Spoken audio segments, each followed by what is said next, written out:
আসসালামু আলাইকুম রহমতুল্লাহি ওবারাকাতু।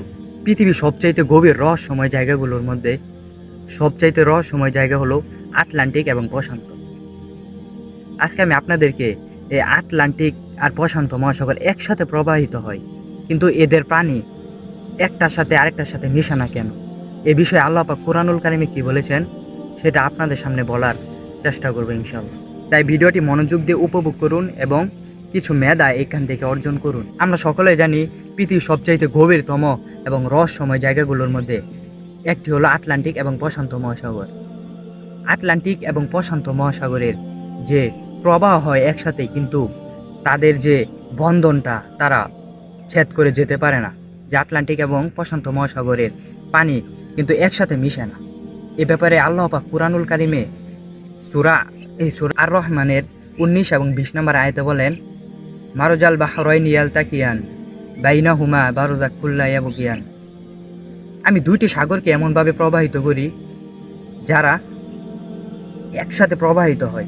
আল্লাহ পাক বলেন, আমি দুইটি সাগরকে এমনভাবে প্রবাহিত করি যারা যারা পরস্পর মিলিত হয়। এত সত্ত্বেও তারা অতিক্রম করতে পারে না, কারণ তাদের মধ্যে রয়েছে এক সমান্তরাল বাধা। আল্লাহ পাক আমাদেরকে এই আয়াতে এটাই বলেছেন যে আমি আটলান্টিক এবং প্রশান্ত মহাসাগরের দুটি পানিকে পরস্পর একসাথে মিলিত করি, কিন্তু তারা কখনোই মিশে না। তাদের মধ্যে রয়েছে এক অদৃশ্য বাধা। এটা হলো আল্লাহ তাআলার এক কুদরতের নিদর্শন। আল্লাহ পাক সূরা ফুরকানের 53 নম্বর আয়াতে বলেন, আমি দুটি সাগরকে একসাথে প্রবাহিত করি। একটির পানি অপ্রিয় মিষ্টি এবং আরেকটির পানি হলো লবণাক্ত, কিন্তু তাদের মাঝখানে রয়েছে এক অদৃশ্য বাধা যা তারা অতিক্রম করতে পারে না। আল্লাহ পাক এই আয়াতেও এটাই বলেছেন যে একটির পানি লবণাক্ত এবং আরেকটির পানি মিষ্টি। তারা পরস্পর একসাথে মিলিত হয়, কিন্তু তারা বাধা অতিক্রম করে যেতে পারে না। কিন্তু রাসূল সাল্লাল্লাহু আলাইহি সাল্লাম এই ব্যাপারে কোনো হাদিস আমাদেরকে বলে যাননি, কিন্তু তিনি বলেছেন, তোমরা আল্লাহর সৃষ্টি নিয়ে চিন্তা করো। রাসূলুল্লাহ সাল্লাল্লাহু আলাইহি সাল্লাম ইরশাদ করেন, তোমরা আল্লাহর সত্তা নিয়ে চিন্তা করো না, তোমরা আল্লাহর সৃষ্টি নিয়ে চিন্তা করো। এই আটলান্টিক এবং এই প্রশান্ত মহাসাগর এই বন্ধন আমাদের ইমানকে শক্তিশালী করে দেয়। আল্লাহ পাক আল্লাহ পাক পৃথিবীতে এমন কিছু রহস্যময় জায়গা এর জন্য তৈরি করে রেখেছেন যে আমরা সেগুলো থেকে শিক্ষা গ্রহণ করে যেন আল্লাহকে চিনতে পারি, আল্লাহর দ্বীনের পথে যেতে পারি। এই জন্য আল্লাহ পাক পৃথিবীতে এমন কিছু রহস্যময় জায়গা তৈরি করে রেখেছেন। এই পৃথিবীর কোনো কিছুই আল্লাহ তাআলার সীমা অতিক্রম করতে পারে না, কারণ আল্লাহ পাক প্রতিটি জিনিসকেই এক নিখুঁত নিয়মে তৈরি করেছেন। কোনো কিছুই আল্লাহর নিয়মের বাইরে যেতে পারে না। যেমন এই প্রশান্ত এবং আটলান্টিক মহাসাগরের এই বন্ধন, যে তারা একসাথে পরস্পর মিলিত হয়, কিন্তু তারা তাদের বাধা অতিক্রম করে যেতে পারে না। আপনি পৃথিবীর প্রতিটা জায়গায় দেখেন, আপনার সূর্যকে দেখেন, সে পূর্ব দিক থেকে উঠে এবং পশ্চিম দিকে অস্ত যায়। তেমনইভাবে পাহাড় পর্বত গাছপালা, পৃথিবীর প্রতিটা জিনিস আল্লাহর নিয়মের বাইরে যেতে পারে না।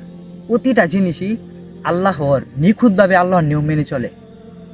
সাত আসমান থেকে শুরু করে জমিনের সাত স্তবক পর্যন্ত সবকিছুই এক মহান আল্লাহ তাআলার কুদরতি নিয়ম দ্বারা পরিচালিত। আমরা যেখানে তাকাই না কেন, আমরা সেখানে আল্লাহকে খুঁজে পাবো।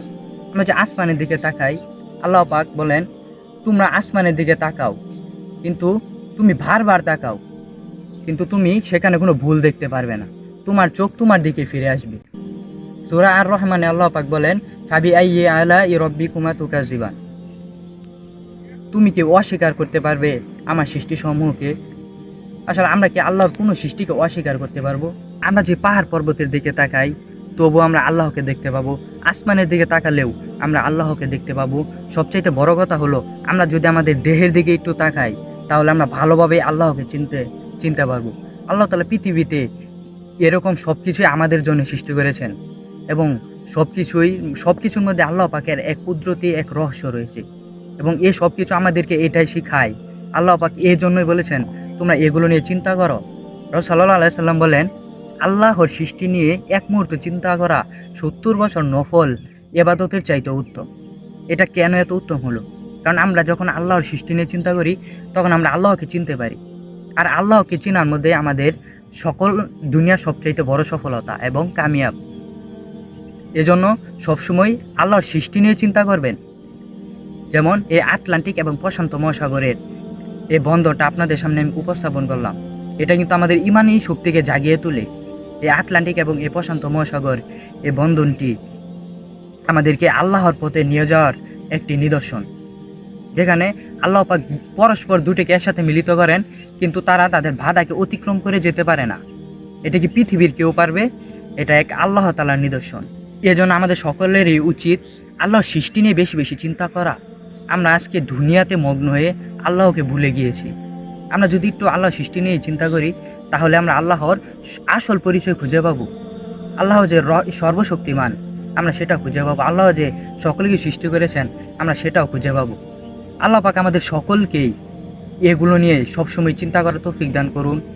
আল্লাহর সৃষ্টি নিয়ে, কুদরতি নিয়ে বেশি বেশি চিন্তা করার তৌফিক দান করুন, এবং আমাদের প্রতিটা মুহূর্ত যেন আমরা আল্লাহর রাস্তায় ব্যয় করতে পারি এবং রসুলের সুন্নত অনুযায়ী আমাদের জীবনকে পরিচালিত করতে পারি, এবং আল্লাহর প্রতিটি হুকুম এবং প্রতিটি নিষেধ যেন আমরা মেনে এই দুনিয়া থেকে যেতে পারি। আল্লাহ পাক আমাদের সকলকে তৌফিক দান করুন। আসসালামু আলাইকুম ওয়া রাহমাতুল্লাহি ওয়া বারাকাতুহু।